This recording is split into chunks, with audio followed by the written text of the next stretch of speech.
On this show, we cover some sensitive topics. Though the obituaries may be outlandish, the people are real. Names have been changed or omitted in order to respect both the deceased and the survived by. While death is no laughing matter, some petty last words can provide some pretty entertaining comic relief. Welcome to Obituary.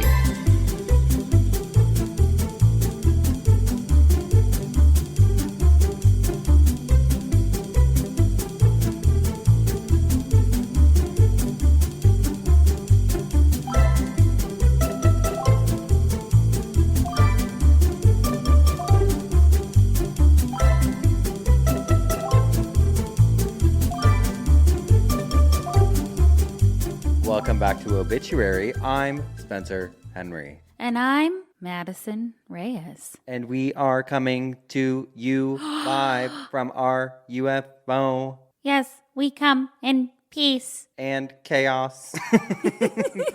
That's what I want to talk about. Okay, we were just talking. I was like, you know what? I'm just going to hit record. Spencer. What is going on? And what is the government hiding from us, honey? There is no way that there is not life on other planets. Oh, 110%. All that whistleblower Congress hearing just happened recently. And I was talking about it on a little leader, but I saved this article and I wanted to just share some little insights because it's fucking weird. It is so weird. One of my girlfriends had just texted me, and I literally, like 10 minutes ago, wrote to her, I hope I get abducted. Come on. Take us. So choose us. Choose us. Just, we need to make sure everything's in order. The Yes. dogs are safe. Like, Uh-huh. I can't be away, we No. can't be away from them for too long. We'll go. They don't freak me out. No. I think that they're just misunderstood, and I think they're probably cute. Maybe. Well, who knows? And I mean, okay. So the craziest part of it was this conversation, or one of the people that they were questioning was this guy, David Grush. Grush was this former military intelligence officer turned whistleblower. He's talking to the Congress officials. They're like questioning him about UAPs, which are unidentified anomalous phenomena, or UFOs. And he's like, listen, they're not telling the American people basically like what they know. He served for 14 years as an intelligence officer in the Air Force and the National Geospatial Intelligence Agency. And essentially he and other former Air Force pilots, they were like, what have you witnessed? Like, have you actually witnessed UFOs? And they're all like, yeah, this is a real thing. And then one of them asked him, I can't find the direct quote, but this woman, she's one of the representatives for South Carolina. I know that. But she's like, and were the bodies that you recovered from these aircrafts human or non-human? And he so just like directly says non-human, like so matter-of-factly. Yeah. And for me, it's like the beginning of like a sci-fi Totally. film. And everyone's like, oh, like I've seen people like talking about it online, like we need to focus, we have other issues to focus on. It's like, these are fucking aliens. I don't care. Take a back seat. If they're light years ahead of us as far as technology goes and knowledge, why wouldn't we want to try to make contact with them? We were talking about this too. Like, I understand why they would keep it a secret from the American public because it would cause... Oh, people like fucking doofus Elon Musk would be trying to fly to space to see him and Totally. shit. All the billionaires would go in their little shuttles. Titan submarines. Yeah. They'd be flying them. They'd be flying them. Those submarines straight into space. Oh, God. But there's no way that there's not. There absolutely is. No, that's like one thing that like I feel like I fully believe in because we can't be it. Come on. Don't. We can't. We can't. This is the highest form of intelligence. But you know what? We've talked before. I'm like, maybe they live in the ocean. That is Madison's theory, and she is sticking to it. Well, because the ocean is so vast and it's so undiscovered. Fucked up, weird. I've come across ones that I'm like, I want to talk about these on obituaries, but I can never figure out a way to fit them in. Some of these crazy looking fish. Have you seen that one that like has the super big forehead and it swims and the guy like bops it on the forehead to leave him alone? No. Oh my God, wait, I need to show you this. I've seen the like blob looking ones too. And jellyfish. Can we talk about jellyfish? There are so many different kinds. What's going on with jellyfish, honey? I mean, those are freaky. Oh, yes, I have seen this kind of fish. He's so cute. Look, he's like, he's so curious. Maybe he's an alien. Oh, he just wants food. What a cutie. Scary looking. I think he's cute. Okay, so now that we've gotten caught up on the latest with aliens, I need you guys to know, I have to tell them. Before we started recording, Oh, no. I get a phone call. Madison's like, I'll be at your house at 3. I'm like, cool. She calls me at 3 o'clock. And I hear, I need help. I need help. I just fell out of the van. I just fell out of the van and I need you to come outside and help me. And I thought she was like, you've done this bit before. I'm like, okay. Yeah. Like, I'm not, what is she doing? You know? Boy who cried wolf. I know, I almost didn't go out, but then I was like, oh, I should probably check. So I ran downstairs, ran outside, and she is sitting in between her car and the wall of my driveway. And on the ground bleeding. And I look around. Her purse is in front of her. All of the belongings of her purse are in my neighbor's bushes. She fell. Fucking ate shit. I am wearing like little sandals. And so I park on your driveway, but my van is really wide. And so I kind of hop onto like your neighbor's little dividing wall to get out. But it's like a low wall. It's like a garden. I had my hands full and I stepped out onto that little retaining wall. I think my slide slipped and fully rolled my ankle and fell into your neighbor's And I just met him yesterday for the first you time. Did? Yeah, I didn't tell you. I know. Is he sweet? Yeah, they're just like an older couple. Okay. It hurt so bad. And Did you scream? No, but I couldn't find my phone because it was in your fucking neighbor's bushes. So I hoisted myself up into the van and started slamming on the horn, trying to get it to honk, but it wouldn't. I didn't hear anything. I didn't hear any of this. I was just like, da-da-da, just. God, yeah, and my toes all fucked up and bleeding. But So that was our start. Yeah. Our start to this episode. The aliens probably don't want us to fucking know about them. Look at me. They're like driving by. They're like, her? I don't know.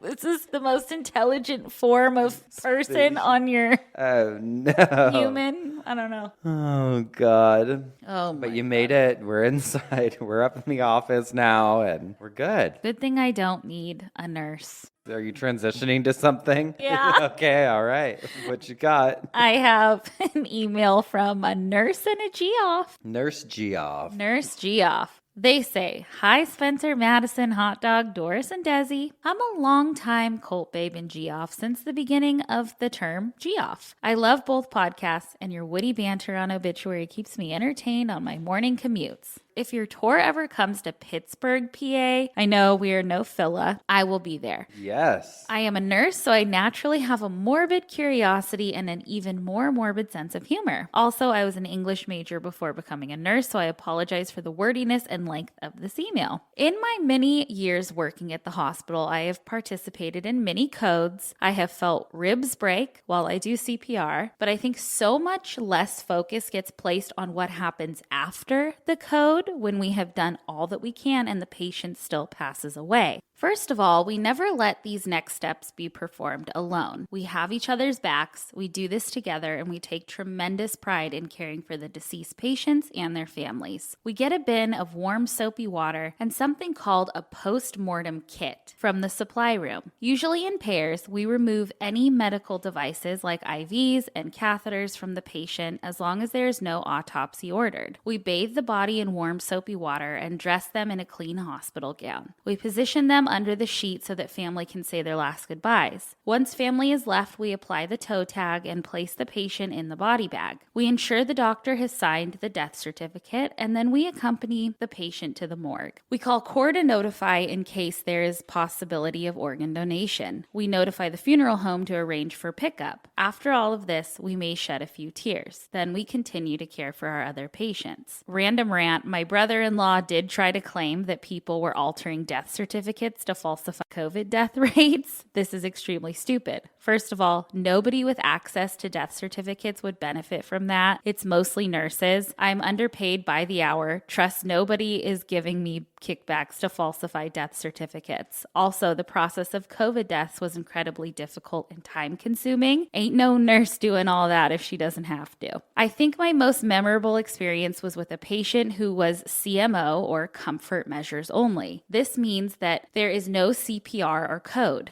A patient I cared for daily for several weeks had an attentive family. They were always there. On a Sunday morning, the family had all left to shower and rest. I was fixing the patient's pillow when he asked, "What day is it?" I told him Sunday. He smiled a bit and squeezed my hand. I came back on my hourly rounds and I found him laying peacefully with his eyes closed. He had his rosary wrapped around his hand. He had passed away. I'm not religious, but I understood the point. When I spoke to the family, they were concerned that they weren't there for the passing. I explained, we see this all the time. Patients wait to be alone. They wait so that they won't upset family.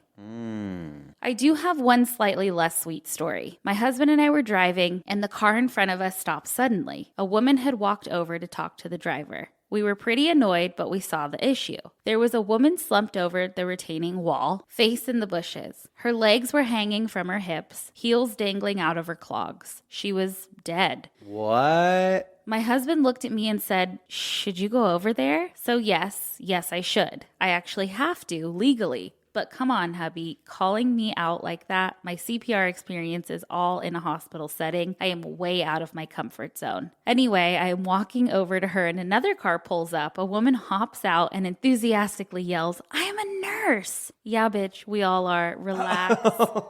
So super nurse and I approach the lady. I picture us laying her down on the cement sidewalk and doing CPR. I am approaching. I have my index and middle finger poised to take her carotid pulse. And as I'm an inch away, I say, "Honey, I'm just checking your pulse." I lean in, fully expecting to touch a cold, dead neck, when suddenly she bolts upright and slurs, I'm okay.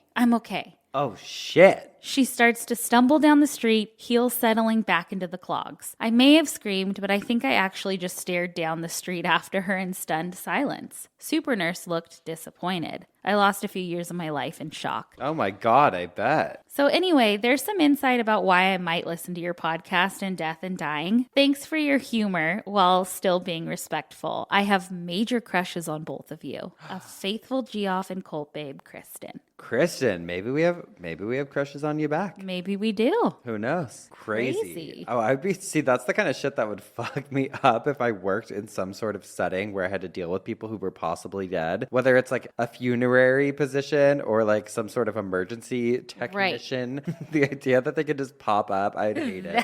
No like, way. Hey, sit down. Okay, you're not supposed to be doing that. I want to know that you're dead if I'm handling you. That's our motto at the obituary funeral home. You better be dead. You better be dead because we don't like fucking surprises. That's how we answer the phones at our funeral home. You better be dead.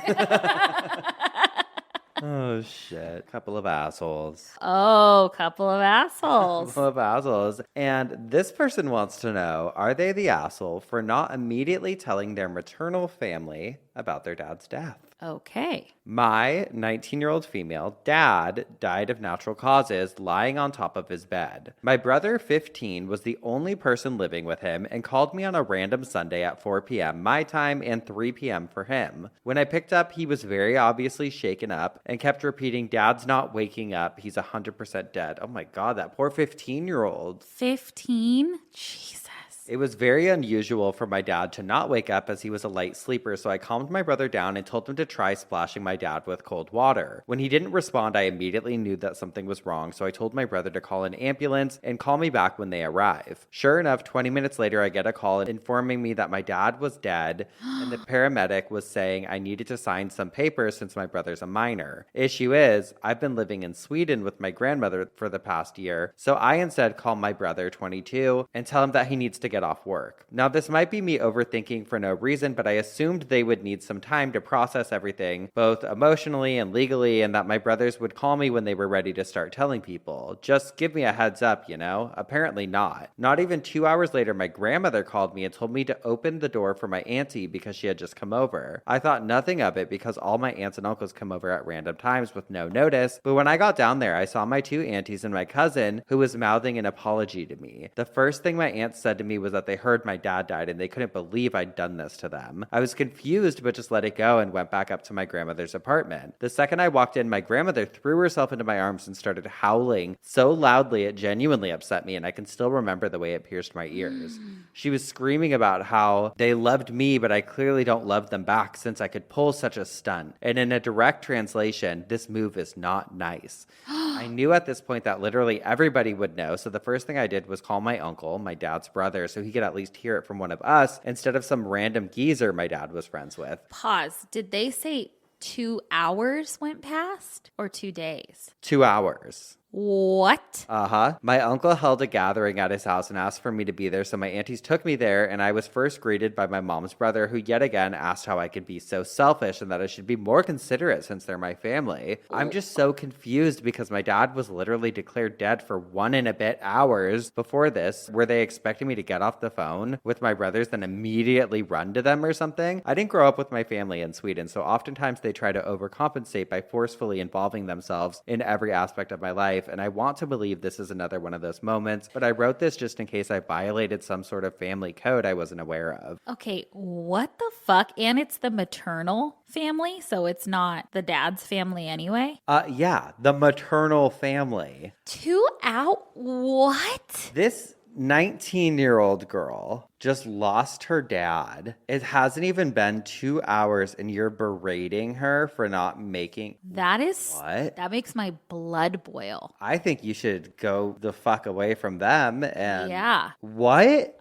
I can't even... I know. I can't even comprehend it. No, you're not the asshole. Your entire maternal side of the family is. Are fucking assholes. What the fuck? Wow. Weirdos. I'm sorry. I'm stumped. Okay, this person wants to know. It says, am I the asshole for cremating my mentally ill mother against her wishes? Oh. My mother was a paranoid schizophrenic, but also highly intelligent. I grew up in her delusional world where everyone was involved in this government-level plot to assassinate her. She had left my father and sister a year after she had me. She blamed my sister, who was 9 years old at the time, for not coming with her. She was a dedicated and gentle mother, but also incapable of having normal emotions or relations, and we lived as hermits. When I was 16, I found my father's address and went there. That went south very quickly, so after a year in a home for troubled teenagers, I went to a squat, and I have built my own life up from there, but things have been very hard without help or parental guidance. I would visit my mother once or twice a year, but she always tried to pull me into her delusions again. I would say my youth was horrible, and she would reply it was fantastic, and then we would argue until either of us was too angry to continue. Later, I would visit with my wife and kids, and she at least didn't try to brainwash them, so that was nice. When I divorced my first wife, she chose sides against me. Although I was on my own and homeless as a result, and my ex-wife had the house and an enormous close-knit family that supported her, I had to go to court 3 times to see my kids, and it was hell, and sometimes I thought I wouldn't make it. My mother never accepted my new partner and just kept my old wedding photos of me and my ex on the wall behind where she would sit. She also denied the children from my sister from seeing her because my sister had betrayed her as a child. See first paragraph. So the mom had the person who wrote this, the younger child, left the husband and the 9-year-old child, and still to this day blames the 9-year-old. Yeah. What the fuck? Well, it doesn't sound like she's in a good headspace. No.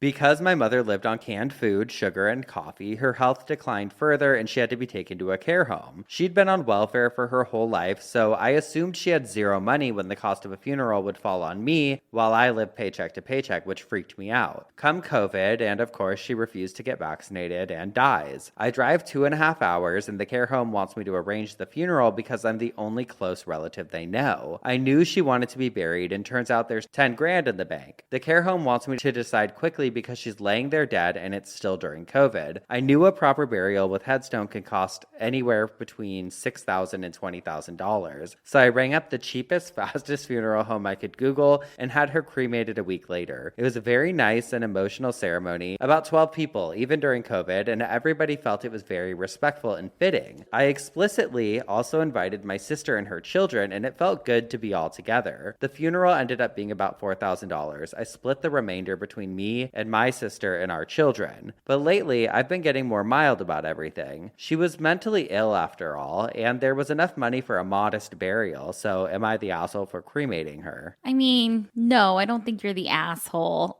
but I probably would have gone with her wishes. Yeah. If you still had a relationship with her. You're still getting the cheapest burial, but we'll put you in a box instead of a urn. Yeah, I don't think... But I don't think an asshole. I mean, based on the circumstances, it's kind of like... You were dealt a hard hand in life, it sounds like. But the fact that you're, again, and I've said this before, the fact that you're writing it in means I think that it's probably weighing on you, and I would pay any amount of money to not have that weighing on my head. Yeah, you know? That can be said for that's true. That can be said for so many of these. Like, It's better to just be like, fuck it, than have the feelings. But we've also talked about that in relation to grief. It's like people that make things hard or make things difficult when someone is dying, you're going to have to deal with all of the emotional turmoil. You might not have to deal with all the finances, but you'll have to deal with the emotional side of it weighing on you. All right, I am up first this week, which means you should have a little side bitch. It's a little one, that is for sure. This is from September 1885, the St. Louis Globe. Ooh. This is like a death notice for sure. But it said, Little Rock, Arkansas, September 21st. W.M. Hunter, aged 55, died suddenly at a late hour last night of softening of the brain. Oh. He was superintendent of the Little Rock Railway when it only ran between Devil's Bluff and this city.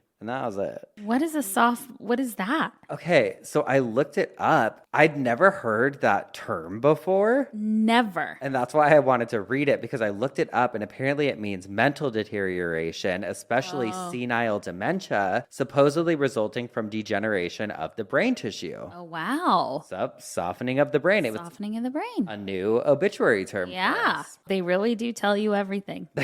They give it all. They give it all in the 1800s. And we're going to give it all to you. Well, Madison's going to give it all to us. Give it to you. He's just going to bend us over and give it to us after this quick break. And we're back. What had you spinning in your coffin this week? Well, Spencer, I thought that we could take a look at some haunted cemetery statues. Oh, bitch. We're going to get real haunted today. Oh, are we? Yeah, but that's all I'll say for now. Tell me about these statues. Okay, so I feel like we have covered so many like cool gravestones or haunted gravestones, cursed gravestones, and even the symbols on a gravestone. Sexy gravestones.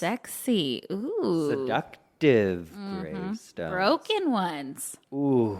A sexy broken one. Ooh, just my type. That's my type. But I feel like we haven't really talked about statues. So I found a few of my favorite stories regarding statues. I love it. And they were so fun to research, also scary, but mostly fun. Oh, I'm all about this. I can't wait. All right, so let's start off with which Bonnie? Which Bonnie is it? Let me show you her. Beautiful statue. What is she doing? All right. So this statue is located in the Lowell Cemetery in Lowell, Massachusetts. This statue is very beautiful. It's of a woman who is green and big, like the Statue of Liberty.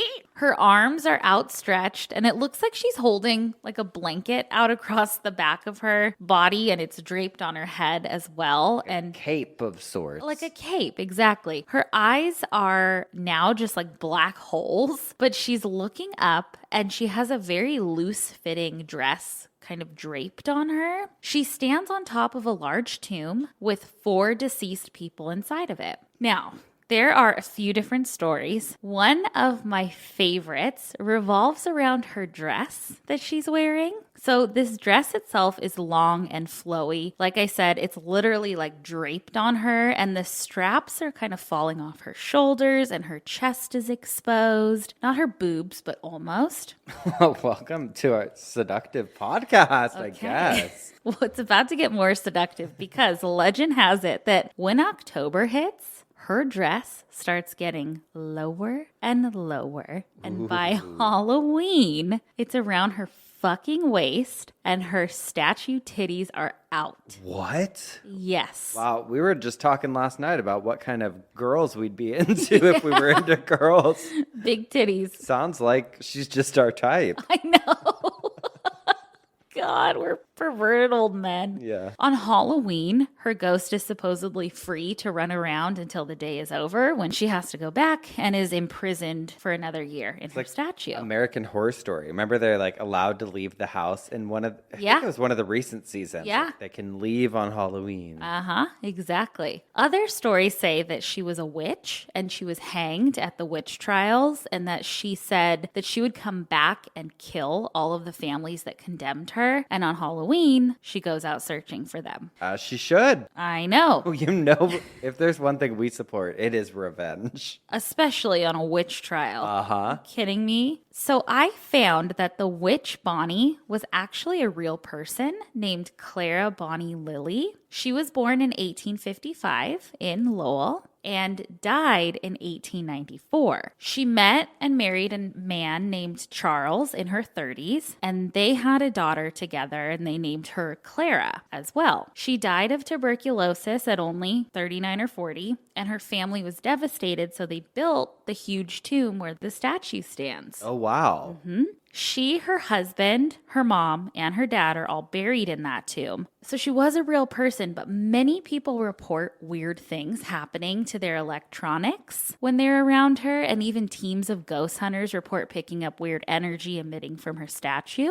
But aside from her flashing everybody on Halloween, my favorite is that she supposedly has a protector in the cemetery. Ooh. So there's this grave across from her with a huge lion that sits atop of it. Cool. You never think about the neighbors. Okay, I was like, this is like cemetery drama. Like, I just love it with the neighbors. Make that a show. I know. The lion is her guardian, and I guess she will fuck shit up if that lion is fucked with. So during the winter months, they put like this protective box around the lion so that he doesn't get messed up from like weather. Oh, wow. Because she will come out swinging. God, I love lore. I love just these hometown stories. Mm-hmm. I love it. Next, we have Inez Clark. This is the statue of Inez Clark. Oh, a little girl. Beautiful, right? It's a statue of a little girl named Inez Clark. The statue sits atop her tomb in the Graceland Cemetery in Chicago. The statue of the little girl is very pretty. It shows her sitting and holding a closed parasol. She has long wavy hair, a bow tied around her neck. She's wearing a locket, and she has a hat resting on her shoulder. The statue is inside of a glass case and in incredible condition. The plaque reads, daughter of J.N. and M.C. Clark, Inez Clark, born September 20th, 1873, died August 1st, 1880. So she was only about 7 years old. Oh, wow. Below that plaque is another plaque that reads her parents' names and their birth and death dates. So I'm assuming that they're buried there as well. There are a few versions of her story. One is that she was locked out of her house during a storm and was struck by lightning. There's another version of that story that says that she was on a family picnic and was struck by lightning. But both versions involve her being struck by lightning and dying. Shit. So, with the statue of her, there are reports that whenever there is a storm, the glass case that holds her statue is empty. There's no statue. Oh, she's like, I'm not again. It's as if the statue of her got up and ran away and hid because she was scared of getting struck again. Put a camera on her. Let's see where she's going. I know, but that would take away, you know? Oh, yeah, because then they'd say she's being watched and she knows it. Yeah, she's like, I'm not fucking around here. There are also stories of her roaming the cemetery grounds in her 1800s clothing and playing with modern children that she may encounter. But the parents of those children never see her. But the kids will be like, yeah, I was playing with so-and-so. But the weirdest thing about this story is that there are no records of an Inez Clark being buried here. Even though the plaque says her name, even though there's a statue of her, apparently there's a little boy that's buried there named Amos Briggs. So there's no records of her even living in that city. I researched a little more, and apparently her mom had her from her first marriage, and then Inez was actually named Inez Briggs, not Clark, and she lived with her grandparents after her parents divorced, and she actually died of diphtheria according to records. So who knows? The Briggs last name would match the Amos Briggs. Right. But it's a little boy. Curious. It's weird. Who knows? In that same cemetery, there's also this statue called the Eternal Silence statue. It's also known as the Statue of Death. And he or she is fucking creepy. Looks exactly like the Grim Reaper, but that like coppery patinaed. And it's wearing a huge cloak with only its eyes and nose showing. The statue was allegedly commissioned by the family of a man named Dexter Graves as a memorial. The artist who sculpted it based it off of the Grim Reaper, allegedly, because I guess Dexter had many ideas about silence and about death. And Dexter, was one of the people who led people from Ohio to Chicago to settle in Chicago in 1831 before it was known as Chicago. But many people report that the statue's arms change positions from a more raised position to a lowered position. But the worst thing that I've heard was allegedly, if you stare into the statue's eyes long enough, you get visions of your own impending death. I'm going to do it. No. They should put googly eyes on him. I know. Two more. Black Agnes, or Black Aggie, as she's named. This statue sits in the Montpelier Cemetery in Vermont. And again, it's a very pretty statue. It's a woman sitting in long draped clothing, and she looks very much like a saint. It sits atop the grave of a man named John E. Hubbard, and John was part of the famous Kellogg family by way of his aunt marrying into it. He was incredibly wealthy and absolutely disliked by most people. When his aunt died, she left all of her money, which would be equivalent to like millions today, to the city. Well, John found out and was pissed and contested her will, and he won. When he died, he gifted the city only about 1/3 of his aunt's money to the city. And her original plans for all of that money was to build a public library and a chapel for the cemetery. And the city ended up building a library, but John made sure that his name was put on the library. The governor commissioned an artist to make a statue that would sit atop his grave, but apparently it was cursed because of John's greed. There are stories of screams and noises heard around the statue, and apparently its eyes glow red at night. Okay, I just pulled up pictures because I was in Montpelier with my sister last October, and you and I are actually planning a fall trip. Yes. With a possible stop there this year. And I was showing Madison pictures of what it looks like. She's like, wait a second, that looks like the library. And I zoomed in, and sure enough, it is. Yeah. I have a picture picture of the library there. It's such a small town.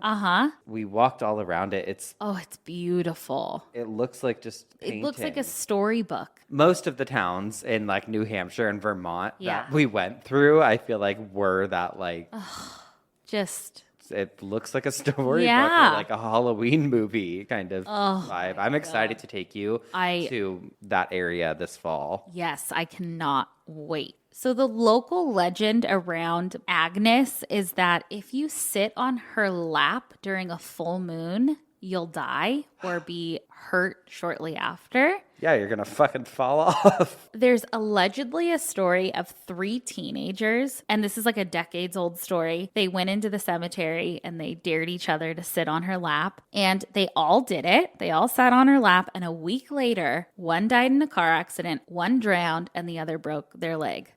One got off a little easier than the other. I know. I barely sat on the lap. Yeah, definitely. I just said I did.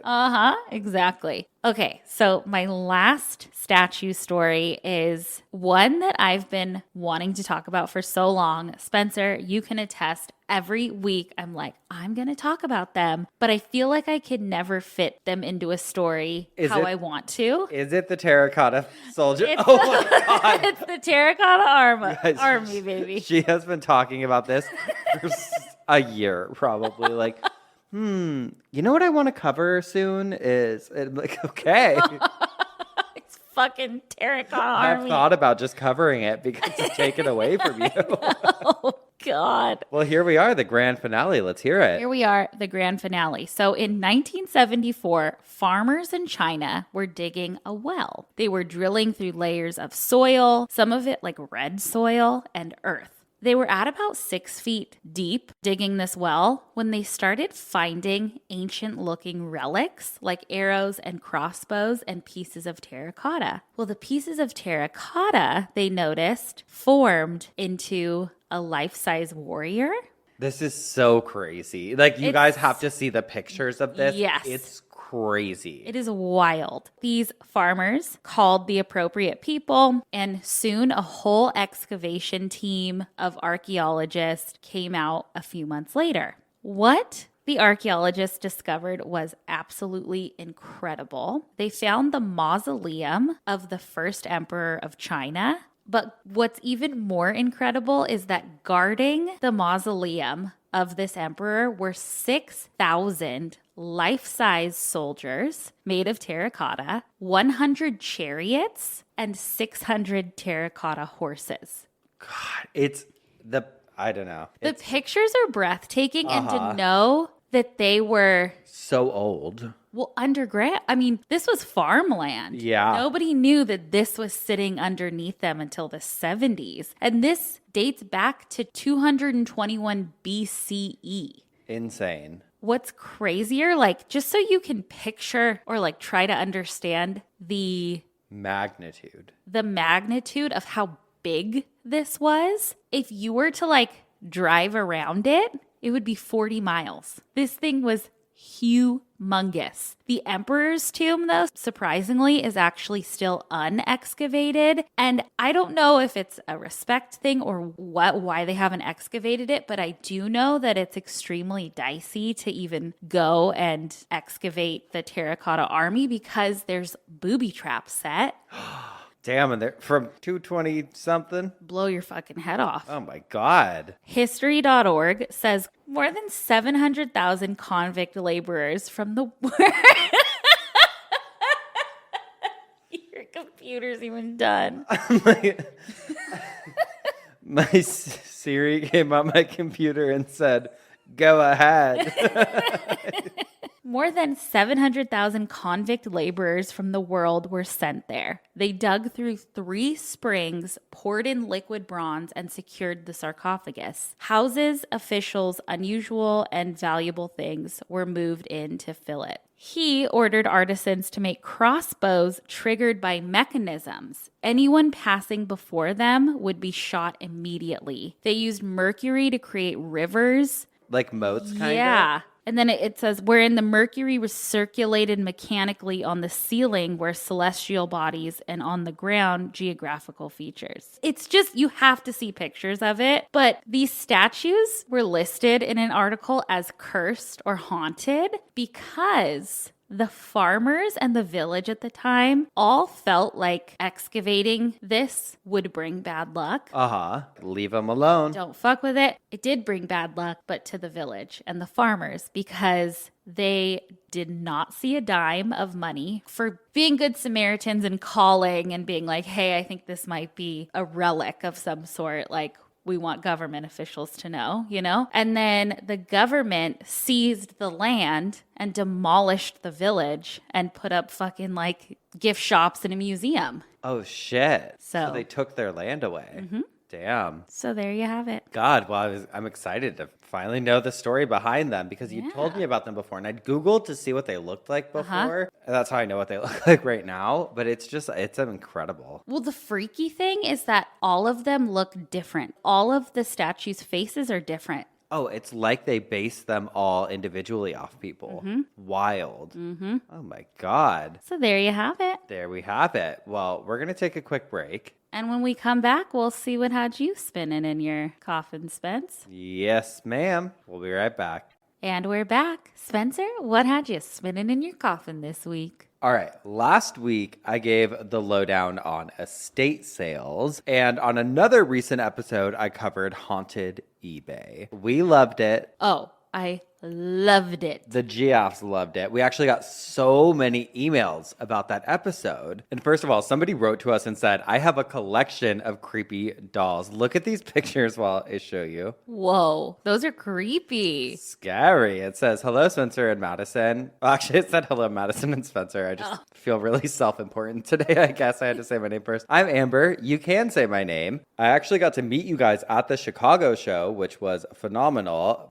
We agree. We loved that show. We loved that show. I'm not even kidding you. Probably 10 minutes ago, we were talking about that show specifically. We were looking at pictures of it. My sister and I were the redheads in the opera box. Oh, we loved the opera boxes. Oh, we thought they were cool. Really cool. Anyway, I was just listening to OBITCH Wanna Hang, and Spencer was talking about haunted objects and dolls, and I thought you guys might enjoy seeing my collection of creepy, but totally not haunted dolls. Here's the rest of them. Oh, wow. This hobby of mine started about a year ago when I was scrolling through Pinterest for a fun DIY Halloween decoration, and I saw a DIY creepy doll, and I thought, I could do that better. So now I have 4 of them, and they're all hand-painted, and I either altered or sewed their clothing. We can see the detail is incredible. Mm-hmm. And I, of course, couldn't pack them away for just Halloween, so they're proudly displayed in my living room. I attached some before and after photos and some of the process of me making them creepy. I hope you guys enjoy my creepy, but hopefully never haunted dolls. Much love, Amber. We love it. We do. It's inspiring us. We want to start decorating for Halloween. I also love a year-round decoration. Why not? Why not? If I could have a Christmas tree up all year, I would. I know, same. It's my favorite. But we got another email from somebody. I'll tell you what had me spinning in my coffin in a second here. We got another email from someone, though, that just came in, and it said, Dybbuk Box Hoax. It said, hey, girlies. First of all, love the podcast, and if by some chance you read this on the pod, you can share my name. So I just finished listening to the episode where you were talking about haunted items on eBay, and I literally started yelling, that was a hoax, when you started talking about the Dybbuk box. Oh. I thought it might have been real as well until I found the original owner made the whole story up. He wanted to see how far it would go. Obviously, he had a lot of people fooled. It's literally just a type of jewelry box. I'm sure if you Googled Dybbuk Box Hoax, you'll find the story. Much love. Thanks for continuing to make me laugh. Your humor's right up my dark and twisted alley, Erica. Okay, so I'm not sure which one exactly was being referred to, but I came across several Dybbuk boxes. Got it. So my question is, are some real and some not? I'm sure some are real. Who knows? And then we got a message from a GF as well that said, oh my God, Spencer, you have to do a part 2 on haunted eBay or haunted objects because you got to talk about haunted Etsy. There's a haunted side? Oh, there's a haunted side to Etsy too. And it's actually really interesting. So in 2019, Vox put out an article called Inside the Haunted World Markets of eBay and Etsy, which I feel like is the perfect thing to kick off with because it ties the two in together. Mm-hmm. And the article says 30 years ago, the world was introduced to a 29-inch 8-inch tall doll in overalls named Chucky. With eyes bluer than a White Walker's, hair more fiery than Ed Sheeran's, and a smattering of freckles a la Emma Stone, he looked like the perfect childhood buddy. Unfortunately, Chucky, the tiny antagonist of the 1988 movie Child's Play, was possessed by a serial killer with a knack for slaughtering people with butcher knives, yo-yo strings, and anything else he could find around the house. Oh, we know. We love that movie. Today, almost everyone knows that if a wild-eyed doll asks, wanna play, the only acceptable response is to run as fast or as far as you can. Then there are people like Kevin Kane, a paranormal investigator in Alabama who owns hundreds of haunted dolls and other items. I lost count a long time ago, he says. While Kane may be an especially prolific collector, he's far from the only one. In fact, there's a thriving marketplace for haunted dolls on the internet. According to Kane, things really took off after the Annabelle doll appeared in The Conjuring in 2013, followed by solo film Annabelle Creation in 2017. Annabelle is a vintage porcelain doll with smeared lipstick, a cracked pupil, and claw marks on her face. She's possessed by a demonic spirit that enjoys ruthlessly murdering people. In real life, she's based on a Raggedy Ann doll, which we talked about last week because you were saying you bought some at a flea market. Gone are the days when you'd have to trek to a shady part of town, down a darkened alley, and into a questionable-looking antique shop to get your haunted doll fix. Miss those days. Yeah, I do too. Although if you're ever in New Orleans, it says, Bloody Mary's Haunted Museum and Spirit Shop is worth a visit.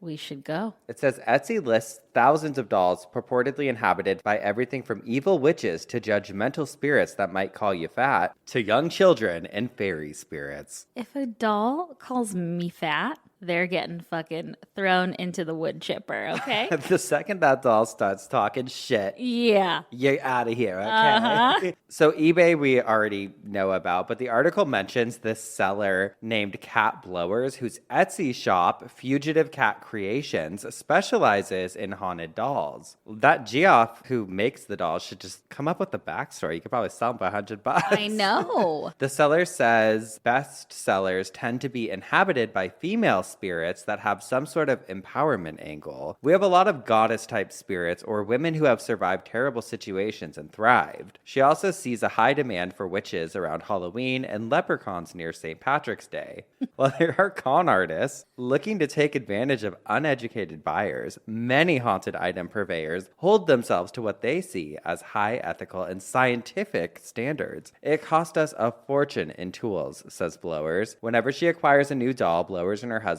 put it through an intense investigation that lasts 1 to 3 months. My God, she's like in a room with like just a light on her. Like, beep, beep, beep, beep, beep, beep. Tell us about your story. Hey, tell us about, she's putting a cigarette out on her arm. She's like, tell us about your past, kid.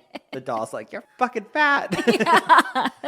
First, the doll is separated from any other paranormal objects in the house. Of course, you don't want to get them confused. Then, it's examined with an EMF reader, a device used by paranormal investigators to detect electromagnetic energy for a period of 3 to 5 days. Blowers then places the doll in a sound box, which is basically a foam box with a voice-activated recorder to see if she can hear any words or phrases. We've heard music before, which is really weird, she tells me. Finally, they conduct lucid dreaming sessions. What? Apparently, it says, which involves sleeping next to the doll alongside a piece of amethyst. Okay. To see if they have any weird dreams. Blowers typically, your sister, Matt, honey, we need to call her because she's been having crazy dreams. I know. We're going to get her one of these. Blowers typically ends up with a 15-page report by the end of each investigation. I'll link the rest of the article in the show notes, but I wanted to get into some of the items that I found on Etsy, and it's a pretty similar mix to eBay. You've got your dolls and your Dybbuk boxes, and the first doll that I met was Mabel from Bewitchery UK, and this is her here. Oh, she's beautiful. According to the seller, she graced the world in the mid-1950s and was taken from it far too soon at the age of 25. From our exchanges through various divination forums and readings, I've gathered she led a life punctuated by sadness, though her spirit continues to manifest with surprising vigor. Mabel was a beautiful, vibrant woman who brimmed in life. She lived in the heart of bustling London, yet her life took an unexpected turn when a seemingly mild flu took her away prematurely. eerily. Ugh. Her spirit emanates with a sadness that can sometimes be felt as a mild chill or a gentle gust of wind when the windows are closed. I'm going to make that my dating profile bio. I think that's beautiful. And I also feel like these episodes are selling me. Like I feel like I want one that has this backstory. I'm good on it, you know? Mm-hmm. I'm good, but I support you to do. I don't know. Yeah, I don't know. I don't want to be like rude or ever come off like we're being assholes by like laughing, but some of it sounds so out there. Yes, it sounds ridiculous, to be honest, but I love it. Yeah, we love the camp of it. Uh-huh. She gets a sense of comfort by making her presence known. She lets the world know she exists. She is most active at night, filling the room with her energy that might make the hair on your neck stand up. Mabel can communicate through a variety of means. She has been known to interact through spirit boxes, pendulums, and dowsing rods, yet her favorite method is through the energy of vivid dreams, where she often appears as a figure in the periphery. If I dream about her tonight. Why was I just thinking that? I'm like, this little girl comes in my dreams. Observed but never directly interacted with, her vessel is an exquisite doll, showing signs of age but in excellent condition. Same. To welcome Mabel into your space, light a candle and place a simple offering of tea beside her. Is that why we're in a dark room right now with one candle? And we're Mabel, come on out, honey.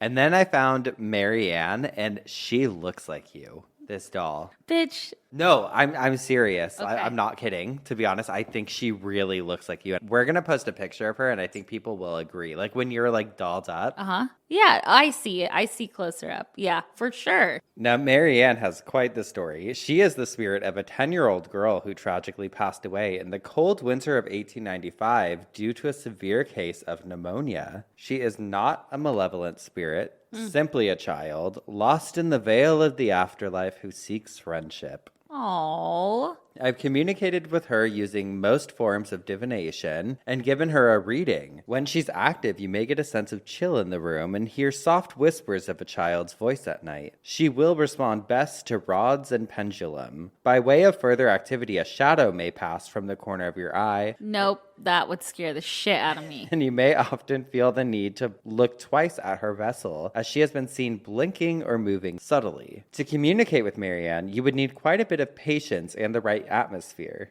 Also same. It is recommended to sit in a quiet room, ideally at twilight when the veil between the living and dead is said to be the thinnest, and gently hold her on your lap. I'm just picturing someone sitting in a room at night with the doll like, come on, Mabel. No, this is Marianne. Come on, Marianne. Apparently she likes to talk about her past. Oh, I love that. And her longing for the sound of the ocean when she used to hear from her room. Someone should put a seashell up to her ear. Let her hear. That's true. That's so true. That'll get it talking. Was that real? What? Holding a seashell up to your ear, you can hear the ocean. It wasn't? No. All right, moving on. What? See, you do this to yourself. Because I'm always stuck over here feeling like an asshole. No. Like do you think someone in Missouri is hearing the ocean? I don't know. How would that work? Explain it. Like maybe the wind traveling through the shell's orifices, like. And we gonna shut off her mic right now. Were you silent or were you silent? I'm sorry. I thought that was like a thing. No. Marianne's vessel is a beautiful vintage porcelain doll, and so she will not be as new, although she is in very good condition. Welcome her with a lit candle and an offering. She loves seashells and the color pink. She is safe in homes with children and pets. And some aren't. I guess not. You never know. What if there was a pound for dolls? Should be. Lock them up. Called the Goodwill. Yeah. Oh, I also found a haunted mystery box from a seller named Creating Love and Light. Hello and thank you for stumbling upon this haunted paranormal mystery box. Each box will contain a different variety of contents, ranging from small haunted, paranormal, creepy items to larger haunted items. I must warn you that purchasing one of these mystery boxes does have the potential to wreak havoc in your life or your home. I just am not interested in that. Yeah. What might these mystery boxes contain, you may ask? I'm glad you asked. Your mystery box may contain, but is not limited to the following haunted objects: haunted dolls, spirit music boxes, spirited mirrors, otherwise known as portals, communicating tools, haunted children's toys, haunted trinkets, and many, many, many more items. Wow. So you don't know what you're going to get. It's a surprise. It's a surprise goodie bag that could ruin your life, I guess. Do we know how much this cost? There's a $40 small option. Medium's going to run you about $70. We got a large for $95, and if you're feeling generous, we got an extra large for $111. So you could get probably, I would assume, at least maybe 2 haunted dolls in there. Whoa. But that's just my assumption. Okay. They do add the discretion. I want to make it clear that some items included in these mystery boxes are items that have been utilized in dark rituals. Ooh. I am not responsible for any detrimental experiences anybody who purchases may experience. And then they write, I do not accept refunds or exchanges.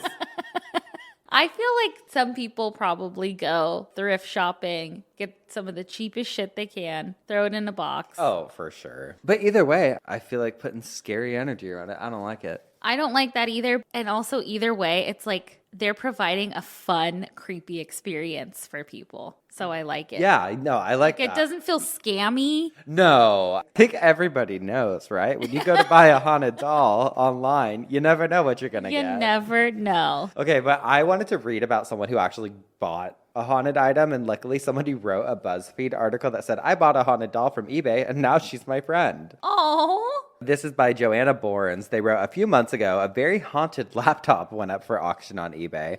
Obviously, my coworkers and I wanted to buy it immediately, but it was too pricey. Shockingly, we were not granted permission to expense a $3,000 haunted laptop, and that's how I started a search that led me to Mary. You can buy a lot of haunted things off the internet, or if you're a skeptic, you can buy a lot of haunted things off the internet. I try to be a skeptic, but if I'm being totally honest, I'm very afraid of ghosts. I realize that makes a lot of people think I'm a huge idiot, but I'm not the only idiot. According to a BuzzFeed poll, 55% of respondents said they believe in ghosts.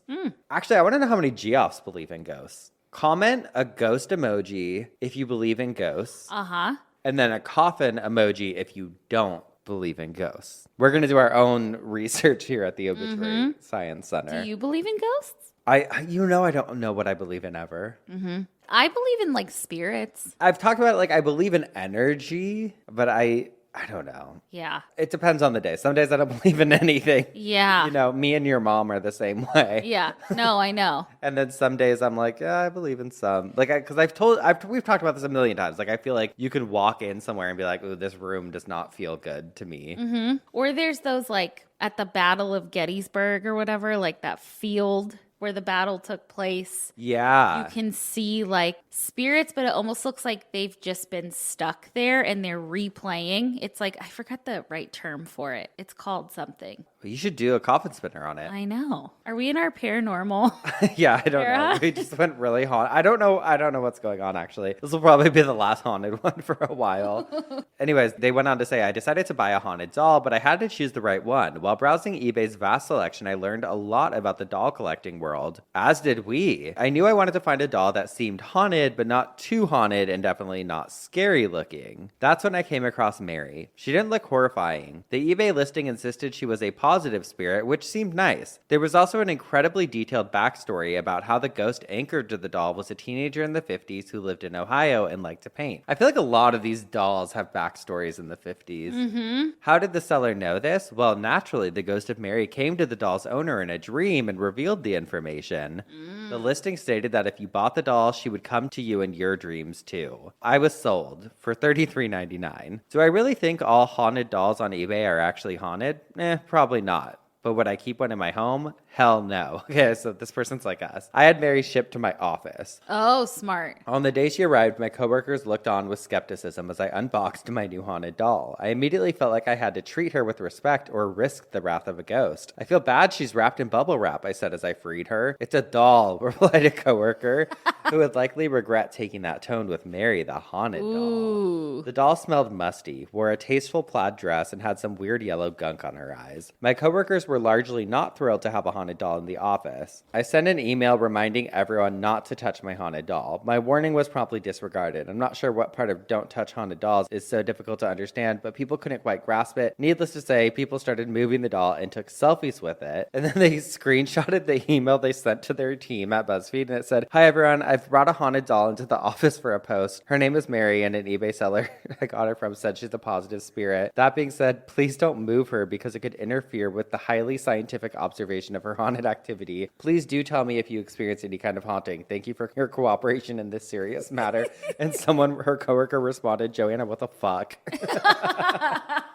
And somehow they had R.L. Stein from Goosebumps come in and hold her. Really? He said that she was haunted. The author said, "Things got more interesting when I started using a ghost tracking smartphone app called Ghost Radar. Anytime I used the app around Mary, it said it detected a ghost. One of the first words the app detected around Mary was the word loving. So maybe she is a positive spirit." Oh. I'm just reading snippets from the article, and they said the only notably weird physical thing that happened was the time I was talking about Mary and a piece of plaster fell off the ceiling. People nearby blamed Mary, but my office is pretty old and it just didn't seem like her style. In the time that's passed since Mary's first day in the offices, attitudes towards her have shifted. One coworker who threatened to quit when Mary first came out of the box recently hugged her. And said, "We love and respect Mary. Oh. Either this doll is not haunted at all, or she's managed to possess us all." I'll link the full article if you guys want to read it. I just thought it was great. Wow. And then I have one more story that I have to read to you. Mm-hmm. This is from Holly Reardon on Thought Catalog. They wrote, "My boyfriend surprised me with a spontaneous trip to the Grand Canyon for our 3rd anniversary. We snapped through pictures to fill my Instagram feed for a year, but instead of forcing my followers to look at picture after nearly identical picture of us kissing between cliffs, I decided to print out the photos and stuff them into a scrapbook. I searched for a leather-bound book over at Etsy, something rustic, more sophisticated looking than the cheap plastic-covered ones I could pick up at our local Michael's or Joann's. I browsed through the thumbnails on Etsy without looking too closely at the item descriptions, and I found a scrapbook that seemed reasonably priced, tapped in my PayPal password, and checked the shipment date. When it arrived 2 weeks later, I untied the strap holding the pages together and flipped to the first page. A photograph already sat inside, glued down with its yellow edges frayed, not out of old age. It looked more like it had been burnt with a lighter. The photograph depicted a girl in yoga shorts and a striped tank top, posing with her arms spread across an orange landscape. That girl was me. Sunglasses and smile wide at the Grand Canyon 2 weeks ago. What? I flipped to the next page. It held a single photograph of me, a little more burnt around the perimeter than the last one, with a wine glass in my hand. That one had come from my Snapchat story. I had taken it the previous weekend during a bachelorette party my aunt threw. Anyone could have watched my story and screenshotted the picture, just like anyone could have snagged my vacation photo from Facebook. It was the only one I had allowed myself to upload. The Etsy seller must have really done their research. Maybe there was a paragraph in the product description that explained how they would scour social media for the right pictures. Maybe all of their scrapbooks came finished. Maybe this wasn't as sinister as it felt. I actually let myself believe that lie until I flipped through more pages. A few more Instagram pictures, some with my eyes marked out in red, some with a black Sharpie line across my throat, some with my head cut out completely. The pages that followed held photographs taken from a telescopic lens, the stalker kind you only see on the episodes of CSI. I have full body chills. The kind taken from faraway windows and rooftops. These pictures showed me balancing grocery bags atop the roof of my car as I searched for my keys. Me leaving the laundromat with plastic zip dresses folded across my arms. Me half naked inside of my bedroom, working on the clasp of my bra. Me sleeping, me eating, me fucking my boyfriend, me fucking myself. What? I yanked my phone from from my pocket to dial the police. As I listened for the rings, I flipped to the final page, and this one was a drawing, a cartoonish sketch like it had been created by a child. It showed a stick figure woman with X's for eyes and a dark squiggle lodged inside of her stomach. A knife, a bullet, an axe. In the background of the drawing, there weren't any tables or chairs or even a door, just a window with two green eyes staring through. And when I found the strength to check to turn towards the real window in my real kitchen, I saw that same set of green eyes. What? I'm freaked out. This is a photo album she bought on Etsy. I don't think that really happened. It's just like a short story somebody wrote for Thought Catalog. But when I read it, I was like, what? Imagine. Fuck. I just thought it was so good. I was like, I gotta read it. Oh my God, that scared me. I read it and I got chills the first time I read it because I was like, is this real or is like what's going on here? What? And then I was like, oh, I think somebody just wrote, like, I don't know what Thought Catalog is. I think people can just post stories and stuff on there. And I was like, oh my God. And I was like, I need to read it to you on the show so that you feel what I felt. Really scary. But I think that's where I'll leave it with haunted items for a while. But I wanted to do a part 2 because I just wanted to. Why not? I love it. Yeah, it's fun. Oh, God. Well, thank you. I will never look at eBay or Etsy the same. Oh, man. Should we move into some obituaries? Let's do it. Who you got? All right, I have 2. One's from 1913, one's from 1922, but they are pet obituaries, but they were printed in, the 1922 one is from the Washington Times, and then the one from 1913 is from the Atlanta Georgian. I never thought about people printing obituaries for their pets in the early 1900s. No. So the first one I'll read is that Atlanta Georgian one, and it says, "Poodle dies of grief after getting haircut." Denver, June 21st. Toodles, a tiny year-old toy French poodle belonging to Miss Mildred Lewin, has died of a broken heart. He was clipped for the first time a week ago, and he never held up his head again. Oh, no. He died after a haircut. Okay, but the second one is from the Washington Times, and it says, "White poodle dies of grief over demise of her brother." No dogs suffer grief and mourn the loss of their loved ones? Mrs. Thelma Snook, 1412 Newton Street, Northwest, declares they do, and cites as proof the death of Trixie, sister of Snowball, a white French poodle. Snowball died Monday. Trixie died today. Diagnosis of the veterinarian who attended Trixie is that she died of a broken heart. When Snowball passed to his reward, Mrs. Snook explained, amid tears, to a Times reporter today, Trixie became ill and refused to eat even the choicest of dainties. The veterinarian was called, but Trixie sank lower and lower, and this morning her spirit fluttered away to join that of Snowball's. Her body lies in a satin-lined casket with silver-plated handles and an inscription which says, "Our darling Trixie, born 1914, died July 13th, 1922. Last rites for Trixie will be held tomorrow at 1:30. Burial will be in Aspen Hill Cemetery, where Snowball lies at rest." Wow. A satin-lined coffin with handles for a dog. Oh, I love it. So glam. Oh, iconic.